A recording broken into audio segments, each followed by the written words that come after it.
तो देखो 11th का हम लोग क्या पढ़ रहे हैं, केमिकल थर्मोडायनेमिक्स। केमिकल थर्मोडायनेमिक्स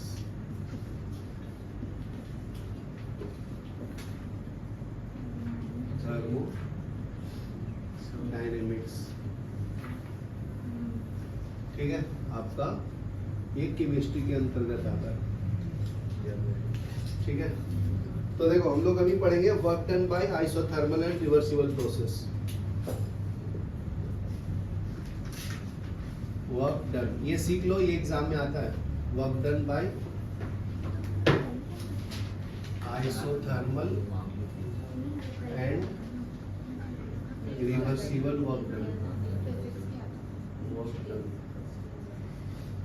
ठीक है, तो देखो ध्यान से सुनो, बात नहीं करो। पिछले क्लास में बताया था कि वर्क डन क्या होता है जी, minus P into delta V. Change in volume होगा तो वर्क डन के बराबर होगा। नेगेटिव क्यों लगाते पता है ना, बताया था। अगर एक कंटेनर है, मान लो स्टार्टिंग में वॉल्यूम इसका V1 है, ठीक है ना, तो इसको अगर मैं कंप्रेस कर दूंगा बाय पिस्टन तो ये रिड्यूस होके मान लीजिए V2 आया। ठीक है, तो चेंज इन वॉल्यूम जो आएगा क्या आएगा, V2 माइनस V1, तो ये स्मॉल वैल्यू होगा ना, इसलिए नेगेटिव लगा। समझ में ना, ताकि ये वर्क डन पॉजिटिव है। समझा मेरे को? नहीं समझा तो देखो, इसको 10 लीटर ले लो और इसको 2 लीटर ले लो, तो चेंज इन वर्क डन क्या आएगा, 2 माइनस 10 तो माइनस 8 आया ना। तो यहाँ पे माइनस डालोगे तो माइनस माइनस प्लस आएगा। समझ में आया?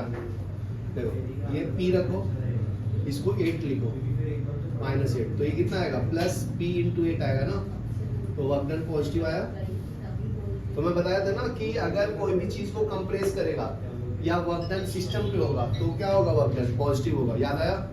साइन कन्वेंशन में बोला था ना कि अगर एक सिस्टम है उसके ऊपर वर्क करूंगा तो पॉजिटिव होगा, और सिस्टम काम करेगा तो माइनस W होगा। याद आया? और हीट सिस्टम को सप्लाई करेंगे तो प्लस Q होगा, और ये हीट रिलीज करेगा तो माइनस Q होगा। याद क्लियर है? क्या नाम है, जरा समझा?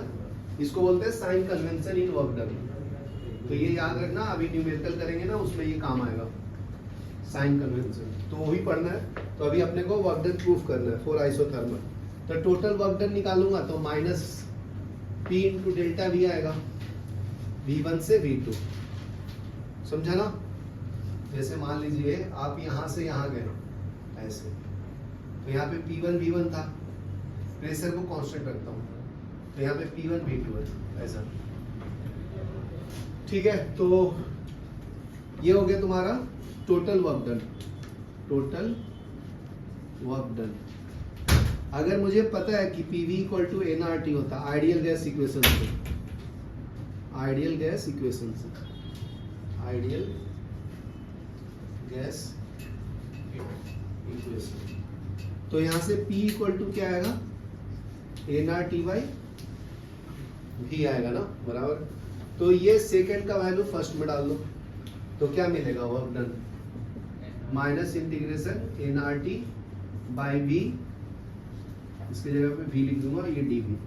यहाँ क्लियर है?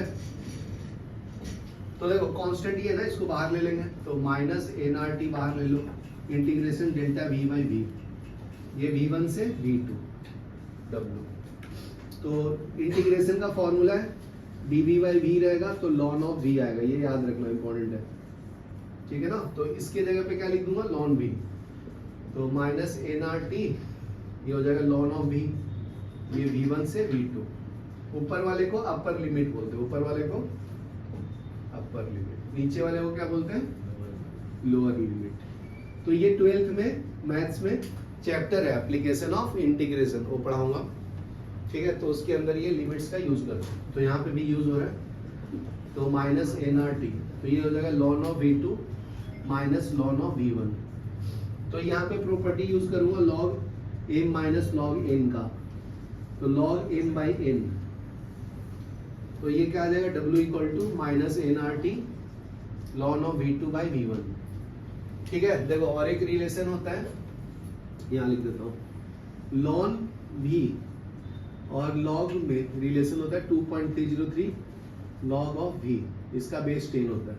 ये बेस और ये बेस में फर्क है, तो इसका मतलब E है इसका बेस, और इसका बेस है 10, इसमें क्यों कन्वर्ट करते हैं, इसका कैलकुलेशन इजी होता है इसलिए, समझे ना। तो उसको कन्वर्ट करेंगे तो ये क्या आएगा, minus N R T into 2.303 log of V2 by V1। तो ये तुम्हारा प्रूफ हो गया, work done for isothermal and reversible process. ठीक है, तो ये एग्जाम में आएगा। इसमें और क्या चेंजेस कर सकते हैं, देखो P1 V1 equal to P2 V2 पता है ना मुझे, तो देखो यहाँ पे क्या है अपना V2 by V1 is equal to P1 by P2 लिख सकता हूँ। ये इधर V1 को ले लिया हूँ, P2 को नीचे ले लिया हूँ, तो ये फॉर्मूला दूसरा क्या मिल जाएगा, minus 2.303 NRT log of P1 by P2। तो ये वर्क डन हो गया। चलो लिख लो, मतलब इसी का ये डिराइव फॉर्म है खाली।